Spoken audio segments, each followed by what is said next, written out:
और हेमंत कैबिनेट में नए मंत्री बनाए गए रामदास सोरेन को उनके विभाग की जिम्मेदारी दे दी गई है। मंत्री रामदास सोरेन को जल संसाधन विभाग और उच्च और तकनीकी विभाग का जो जिम्मा है वो मिला है। आपको बता दें कि बीते दिनों ही रामदास सोरेन ने मंत्री पद की शपथ ली है, उसके बाद उनके विभाग का बंटवारा कर दिया गया है। इसके अलावा मंत्री मिथिलेश ठाकुर और हफीजुल हसन को भी अतिरिक्त विभाग का जिम्मा मिला है।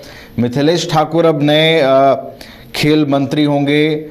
इसके अलावा पर्यटन, कला, संस्कृति, खेलकूद और युवा कार्य विभाग भी उन्हें दिया गया है। हफीजुल हसन अल्पसंख्यक कल्याण विभाग, निबंधन विभाग, नगर विकास विभाग को वो देखेंगे। वहीं रामदास सोरेन को जल संसाधन विभाग का जिम्मा दिया गया है। चंपाई सोरेन, जिन्होंने मंत्री पद से इस्तीफा दिया था, बीजेपी में शामिल हुए, उनके पास भी यही विभाग हुआ करता था और यही विभाग जो है वो अब रामदास सोरेन को भी सौंपा गया है। ब्यूरो चीफ मदन हमारे साथ फोन लाइन पर हैं, उनके पास चलते हैं।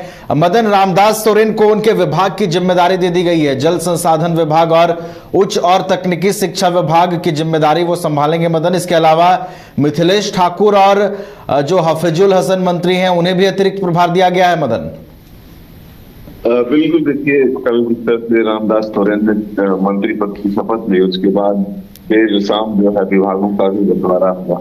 वैसे में उच्च एवं तकनीकी शिक्षा विभाग और जल संसाधन विभाग जो है वो रामदास सोरेन को मिला। तो अब देखते ही उनको मंत्री पद की शपथ दिलाएंगे। उसके बाद न्यूज बायोस्कोप ने भी उनसे बातचीत की थी, तो उन्होंने कहा था कि वक्त कम है, जिम्मेदारी बड़ी है। ऐसे में ये संभावना है कि यही दोनों विभाग जो है हमें मिले, और देर शाम उनको मिल भी गया। तो वो बता रहे थे कि इन दोनों विभागों के द्वारा हम अधिक से अधिक काम जनता के हित में कैसे कर सकते हैं, इसको लेकर के जैसे ही जिम्मेदारी मिलती है उसके बाद एक समीक्षा बैठक करनी है।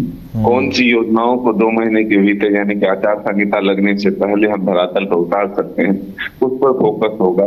तो अब ये जब अधिकारियों के साथ बैठक होगी, कौन से काम चल रहे हैं और कौन सी लंबित है और कौन सी नई योजनाएं चलाई जाए जिससे कि लोगों को राहत मिल सके, आम लोगों के लिए काम हो सके, वो हमारी प्राथमिकता होगी। वहीं पर्यटन विभाग जो है वो मिथिलेश ठाकुर को दे दिया गया।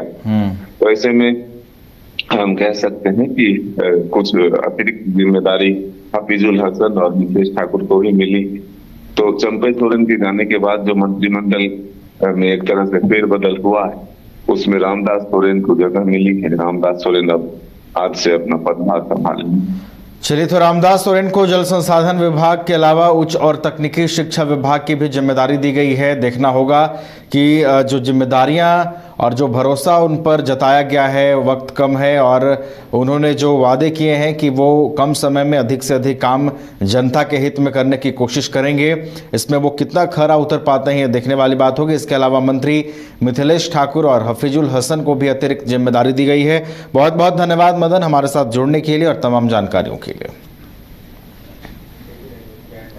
पेड़ा नगरी घोरमारा का 70 वर्षों का विश्वास सुखाड़ी मंडल पेड़ा भंडार एवं सुखाड़ी मंडल गार्डन एवं रूबी रेस्टोरेंट बम श्रद्धालुओं के लिए सेवा में सदा तत्पर है। गाय के शुद्ध दूध से निर्मित शुद्ध पेड़ा, शुद्धता की गारंटी। प्रोपराइटर रोहित मंडल के लिए श्रद्धालुओं का विश्वास ही आशीर्वाद। जय बाबा वैद्यनाथ, जय बाबा बासुकीनाथ। घर के लिए ग्रोसरीज की जरूरत हो या चाहिए फल और सब्जी, डेयरी या बेकरी प्रोडक्ट्स चाहिए या beverages, snacks and branded foods चाहिए हो या ब्यूटी प्रोडक्ट्स, अब इनके लिए अलग अलग दुकानों की तलाश हुई खत्म, क्योंकि रांची में खुल गया है केस्टो मार्ट, जो रखे आपका और आपके बजट का ख्याल। हर सामान पर 5% की छूट, होम डिलीवरी की सुविधा भी। आज ही पधारें। Kesto mart, one stop solution for every customer's requirements. Call 9153989339। 5 राज्य, 61 शहर, 150 प्रोजेक्ट और एक वास्तु विहार। नई सोच, नया घर। बनाए रखिए अपना प्यार, सेवा में है वास्तु विहार।